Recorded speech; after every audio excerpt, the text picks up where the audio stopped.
जय हिंद साथियों, जैसा कि मैं आज लेकर आया हूँ उच्चारण स्थान के आधार पर वर्णमाला। कहते हैं आग इतनी कि समुंदर उबाल के रख दे, जोश इतना कि पर्वत उछाल के रख दे। मैं इसी के साथ आगे बढ़ता हूँ और देखता हूँ आगे वर्णमाला में उच्चारण स्थान के आधार पर मैं पढ़ाने जा रहा हूँ वर्णमाला। उच्चारण स्थान के आधार पर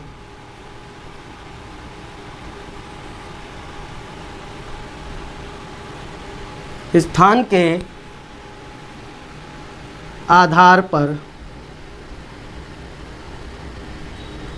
उच्चारण स्थान के आधार पर उच्चारण स्थान के आधार पर कौन कौन से होते हैं। जैसे वर्ग, पहले तो वर्ग हम देख लेते हैं या वर्णों की संख्या या वर्ण। ठीक है, वर्ण कौन कौन होते हैं ये देख ले हैं, वर्ण। ठीक, उसके बाद में उच्चारण स्थान, उच्चारण स्थान, उच्चारण स्थान। वैसे तो हिंदी में उच्चारण स्थान को याद करना वर्णमाला में थोड़ा टफ लगता है, लेकिन संस्कृत में बहुत सरल है। इसलिए आसान है क्योंकि उसमें सीधे सीधे सूत्र दिए जाते हैं। जैसे यहाँ पे वर्ग पहले लिखते हैं, का वर्ग, ठीक, च वर्ग, कचट, ट वर्ग, ता वर्ग और प वर्ग। कचट तप, कचट तप में कचट तप। ठीक है, इसे ये का वर्ग का उच्चारण स्थान है वो कहाँ से होता है, और चा वर्ग का उच्चारण स्थान मुख्य किस भाग से होता है। ठीक है, टा वर्ग का उसी हिसाब से ता वर्ग का और पा वर्ग का। जैसे अगर पूछा जाए का वर्ग का, हम कहेंगे कंठ से होता है। ठीक है, कंठ से। ठीक, कंठ, का खा गा घा। ठीक है, का खा गा घा। और चा वर्ग, चा वर्ग का उच्चारण स्थान होता है, चा वर्ग का उच्चारण तालब होता है, तालब यानी कि तालु से होता है। ठीक है, जैसे हम संस्कृत में अगर पढ़ेंगे बहुत सरल, आसानी से सारे वर्ड याद हो जाते हैं। जैसे संस्कृत का अकु विसर्जनाम कंठा, ठीक है, बड़ी आसानी से याद होता है। लेकिन संस्कृत नहीं पढ़ा रहे यहाँ, हिंदी पढ़ा रहे हैं, तो हिंदी में अकु आ आता है यहाँ पे। ठीक है, कु का मतलब होता है का वर्ग पूरा। ठीक, अब आ आएगा, छोटा आ और बड़ा आ। ठीक, उसके बाद में हा आएगा और विसर्ग। जैसे मैंने कहा था अकु विसर्जनाम, बड़ी आसानी से याद हो जाता है, सूत्र लिखा होता है, सीधा सा सूत्र याद करो और एक ही बार में उच्चारण स्थान याद हो जाते हैं। ठीक है, और उसके बाद में इचुशानाम तालु, इचुशानाम तालु। जैसे इचुशानाम तालु कहा मैंने, ई आएगा पहले, ई छोटी ई बड़ी ई और या और सा। ठीक है, इचुशानाम तालु, इचुशानाम तालु। यहाँ पे कहेंगे हम तालु से होता है उच्चारण इसका। ठीक, अगर कहा जाए ट वर्ग का उच्चारण स्थान ऋटुषानाम मूर्धा, ऋटुषानाम मूर्धा। जैसे कौन कौन सा, रा, मैंने कहा था रिरी और रा पहले आता है इसमें, ऋटुषानाम, रिरी और ट वर्ग और रा, क्या आएगा, रा आ जाएगा। फिर उसके बाद में ट वर्ग हो गया, फिर रिरी आ जाएगी, फिर उसके बाद में सा आ जाएगा, षटकोण वाला। ठीक, सा, ऋटुषानाम मूर्धा।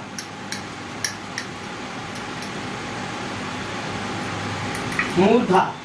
ठीक, यहाँ कहाँ से होता है उच्चारण स्थान इसका, ट वर्ग का मूर्धन है और च वर्ग का तालु है और ट वर्ग का का वर्ग का कंठ है। ठीक है, इसी हिसाब से ट वर्ग का लितुषानाम दंता, लितुषानाम दंता। जैसे लिरी आता है, लेकिन इसमें लिरी का इसमें कोई नहीं पढ़ाया जाता है, और ला आ जाएगा और सा आ जाएगा इसमें। ठीक है, लितुल सा नाम दंता, इसका नाम क्या होगा, दंत होगा, ये दंत दंत व्यंजन होते हैं, ठीक है। दंत, इसमें स्वर और व्यंजन सारे पढ़ाए जाते हैं, ठीक है। और वही सारे वर्णों का उच्चारण स्थान मैं एक साथ बता रहा हूँ, ठीक। उसी के हिसाब से पा वर्ग का उपपदमानीय नाम ओष्ठो, उ जैसे मैंने कहा उपपदमानीय नाम, ठीक है। उ आएगा, क्या आ जाएगा, छोटा उ और बड़ा उ, उपपदमानीय नाम ओष्ठो, ओष्ठ क्या होगा, ओष्ठ हो जाएगा, ठीक। ये हो गए इतने, ठीक। उसके बाद में पूछ लिया जाता है पंचमाक्षर का उच्चारण स्थान कहाँ से होता है। पंचमाक्षर का होता है यम गणना नाम नासिकाचा, यम गणना नाम इंया या और हाँ ना और माँ, ठीक। ऐसे हम कह सकते हैं संस्कृत में, इसलिए मैं बता रहा हूँ क्योंकि शायद किसी को बैठ जाए दिमाग में और याद हो जाएगा आसानी से, ठीक है। वैसे याद करना थोड़ा टफ हो जाता है, लेकिन बड़ी आसानी से मैं समझाने का प्रयास कर रहा हूँ, ठीक। जैसे अगर पूछा जाए इयम गणना नाम नासिकाचा, इंया या, इंया या रा और ना, फिर उसके बाद में माँ, ठीक। इंया या रा ना माँ, इंया रा नाम नासिका, ठीक है। नासिक या अनुनासिक कहते हैं इसे, क्या कहते हैं, नासिक, नासिक या अनुनासिक, अनुनासिक,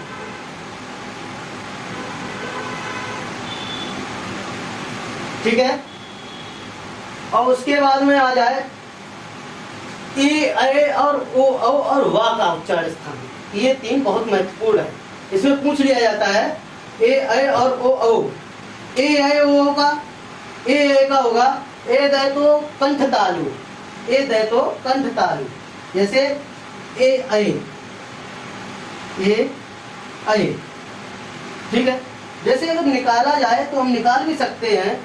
अगर कहा जाए कि ए का उच्चारण स्थान, जैसे इसका विच्छेद करेंगे, किस किस से मिलकर बना होता है, ये छोटा आ और ई से मिलकर के, ठीक है, छोटी ई से मिलकर के। अगर इसका देखा जाए कंठ होता है, ठीक, और ई का देखा जाए तालु होता है, ठीक। इसी हिसाब से एक साथ इसे बोला गया है ए दो तो कंठ तालु, ठीक है। जैसे अगर पूछा जाए, सीधा सा क्वेश्चन पूछा जाए ए का उच्चारण स्थान कौन सा होता है, ए का उच्चारण स्थान होता है कंठ और तालु, कंठ तालु, एक साथ लिखेंगे कंठ तालु, ठीक। उसके बाद में अगर पूछा जाए ओ औ का, ओ और औ, देखो ओ और औ, ठीक। ओ औ का कहां से होता है, ओ दो तो कंठोष्ठम, जैसे छोटा आ और ऊ मिलकर के ओ बनता है। जैसे छोटा आ का उच्चारण स्थान कंठ होगा, ठीक, और ऊ का उच्चारण स्थान ओष्ठ होगा, तो क्या कहेंगे हम, कंठोष्ठ, कंठोष्ठ, कंठ ओष्ठ, ठीक। कंठोष्ठ, कंठोष्ठ हो जाएगा, ठीक है, कंठोष्ठ। जैसे वा का पूछा जाए, वा का होता है वकारस्य दंतोष्ठम, ठीक, वावत, वा का बहुत इंपॉर्टेंट है, ये अक्सर पूछा जाता रहा, ठीक है। दंतोष्ठ, दंतोष्ठ में दंतोष्ठ, दंतोष्ठ, ठीक है। ये है सारे उच्चारण स्थान और वर्ड, ठीक। इसके आगे मैं लेकर चल रहा हूं हा का, हा पूछा जाता है कैसा व्यंजन है, हा, हा अगर पूछ लिया जाए, हा, हा कहा जाता है स्वर यंत्रमुखी या फिर काकल्य व्यंजन, हा का बहुत इंपॉर्टेंट क्वेश्चन आता है। हा एक बार आ चुका है, क्या होगा, स्वर यंत्रमुखी या काकल्य व्यंजन, क्या कहेंगे इसे हम, काकल्य व्यंजन, काकल्य ठीक है, काकल्य। ठीक, और उसके बाद आते हैं अब हम काकल्य। ठीक है, काकल्य। ठीक, और इसके बाद आते हैं अमानक वर्ड कौन कौन से होते हैं। ये हमारे सारे हो गए हैं। जैसे अगर पूछा जाए का उच्चारण स्थान कौन सा होगा, कंठ होगा। ठीक, खा का कौन सा होगा, कंठ होगा। ठीक, चा का तालु होगा। ठीक है, टा का क्या होगा, मूर्धा होगा। और ता वर्ग का पूरे का, और ला का और सा का, ये इंपॉर्टेंट है, ये पूछे जाते हैं। ये अब कम पूछे जाने लगे हैं। ये इतने जो है ये बहुत वेरी इंपॉर्टेंट। ठीक है, यहाँ से इनका उच्चारण स्थान पूछा जाता है। ठीक है, ये सबसे ज्यादा पूछा जाता है किसी भी एग्जाम में, लेखपाल पुलिस या अन्य किसी कंपटीशन एग्जाम में ये पूछ लिए जाते हैं, और यही पूछे जाते हैं। इनका उच्चारण स्थान बहुत कम पूछा जाता है। ठीक है, अब आते हैं अब हम अमानक वर्ड। जैसे अगर पूछ लिया जाए ए का कंठ तालु हो जाएगा। यम नाम नासिका चा, यानी कि या ना मा। ठीक है, ये पंचमाक्षर कहलाते हैं, या इन्हें कह सकते पंचमाक्षर। पंचमाक्षर अक्षर का उच्चारण स्थान क्या होता है, नासिक या अनुनासिक। ठीक है, आगे देखते हैं अमानक वर्ड कौन कौन से होते हैं। अमानक वर्ड,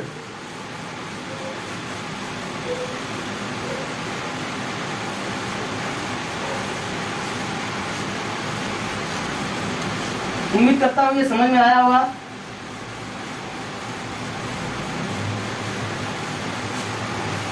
अमानक वर्ड क्या होते हैं। अमानक वर्ड का समझ रहे हैं, मतलब जो पहले मान्य थे। अमानक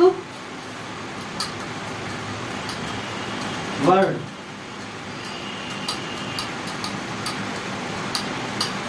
ठीक, अमानक वर्णमाला के कुछ ऐसे अक्षर जो पहले प्रयोग में लाए जाते थे, वर्तमान में उनका प्रयोग नहीं होता है, उनकी नवीनतम वर्तनी विकसित हुई है।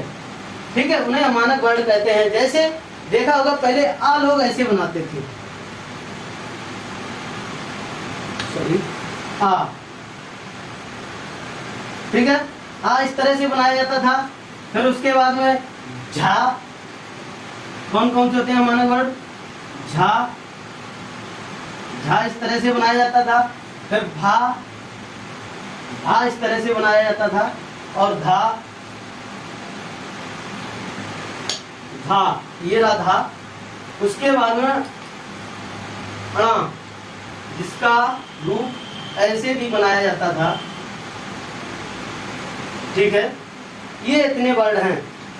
ठीक, और ला भी है, ला, ला इस तरह से ला बनाया जाता था। ठीक है, ये अमानक वर्ड है।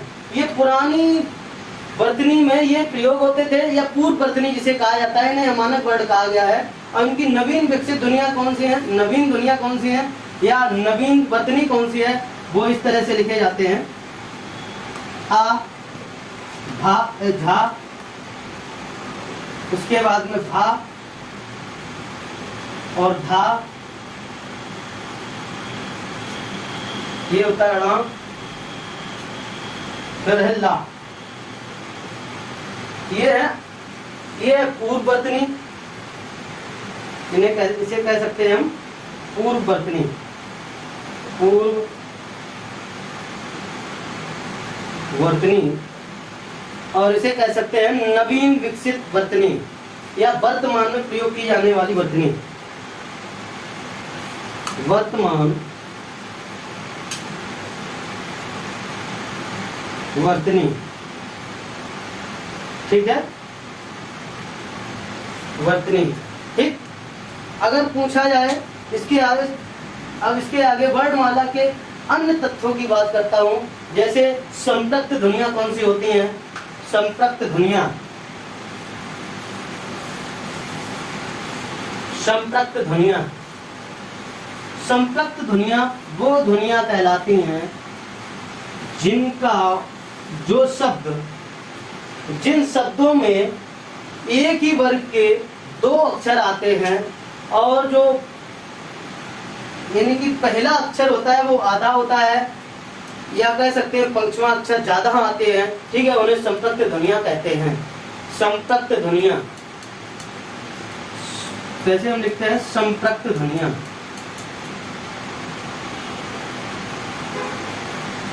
संपृक्त ध्वनियां,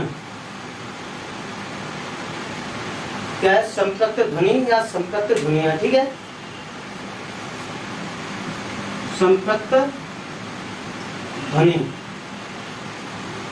इसकी परिभाषा लिखेंगे, ऐसे शब्द जिनमें, ऐसे शब्द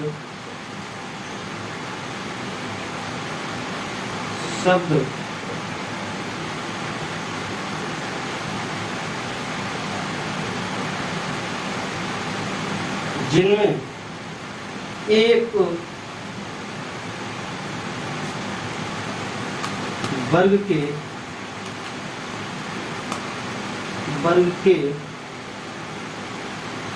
क्रम से,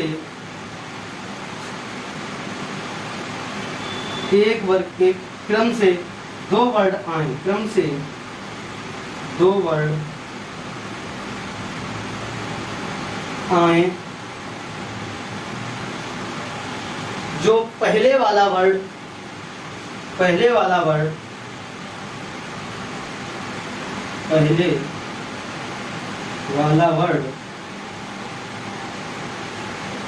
आधा होता है, आधा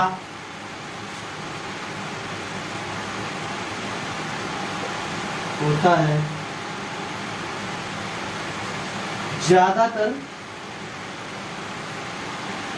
आधा होता है, या सबसे ज्यादा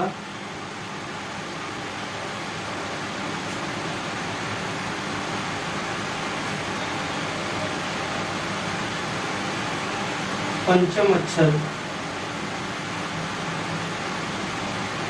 वर्ग का पांचवा अक्षर आता है, वर्ग का पांचवा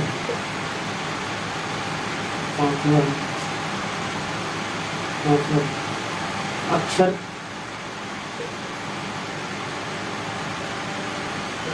आता है।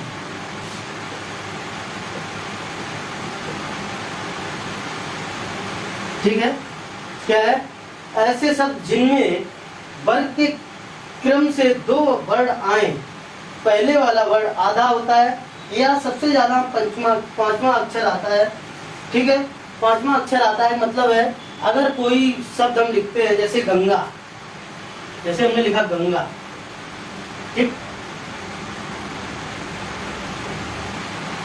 गंगा, ठीक है, गंगा में पांचवा अक्षर यानी कि एक ही वर्ग के दो क्रम से अक्षर आएंगे। ठीक है, जो पहले वाला अक्षर है ये आधा है। ठीक है, ठीक, इसलिए मैं इसे क्या कहते हैं? संपृक्त ध्वनि कहते हैं।